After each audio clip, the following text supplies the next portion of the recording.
Fate may deal the cards, but it is our mindset that determines how we play the hand. In the end, luck is less about chance and more about how we shape our reality. I once believed that luck was a random force, an impersonal twist of fate that affected some and left others untouched. Over time, though, my life began to feel like a cruel joke, as if some unseen hand guided my every misfortune.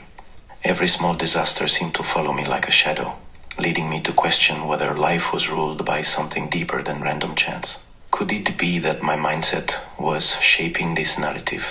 It all began with minor inconveniences, lost keys, missed appointments, small frustrations.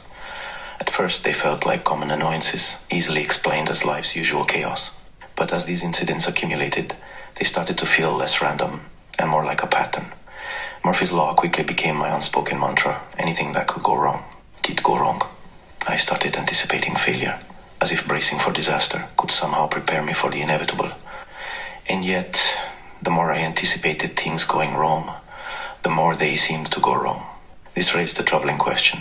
Was my belief in bad luck becoming a self-fulfilling prophecy?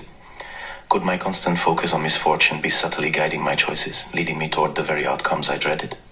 This led me to consider the idea that luck might not be an external force at all, but a reflection of my expectations.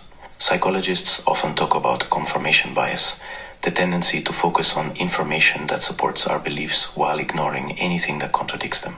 In my case, it seemed that I was hyper-aware of every setback, every missed opportunity, interpreting them as proof that I was unlucky. Yet I rarely gave the same attention to the moments when things went smoothly. Was I simply seeing what I expected to see?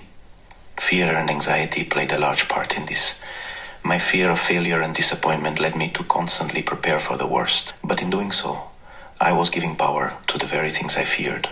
I realized that by trying to control every outcome, I was amplifying my sense of helplessness. Instead of living in the present, I was consumed by an anxious anticipation of what could go wrong.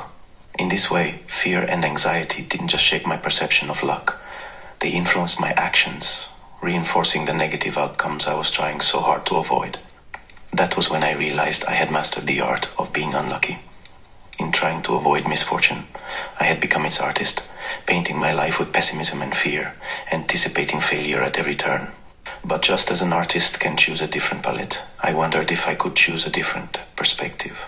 If fear of failure could lead me to bad decisions, could optimism create better ones?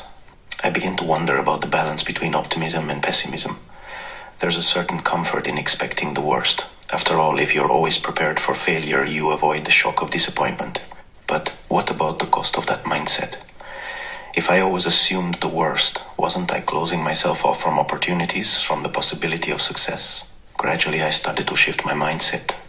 Instead of assuming life was always working against me, I began accepting its unpredictability. This didn't mean letting go of all control, but rather recognizing that I couldn't foresee or manage every outcome. I stopped focusing on preventing every potential setback and instead focused on adapting to whatever happened. As I did this, I found that life's challenges became less intimidating when I wasn't constantly bracing for disaster. This shift wasn't easy. My mind had been conditioned to expect the worst for so long that optimism felt almost naive. But over time, I noticed a change. Without the constant anticipation of failure, setbacks didn't feel like a personal attack or confirmation of my bad luck. They were just moments to be dealt with, neither good nor bad, simply part of life's natural flow. In the end, I realized that luck isn't something we endure, but something we shape through our mindset. It's not about controlling every outcome or assuming that everything will go wrong. Instead, it's about learning when to let go, when to adapt, and when to trust that life's unpredictability isn't something to fear. Luck, fate, and Murphy's Law aren't fixed forces. They reflect how we engage with the world. So as you think about your own life, ask yourself, how do you perceive your luck? Are you stuck in a cycle of fear and expectation? Or are you ready to see life's unpredictability as a chance to grow? Ultimately, are you the one shaping your fate? Or are you letting your fear of failure define your story?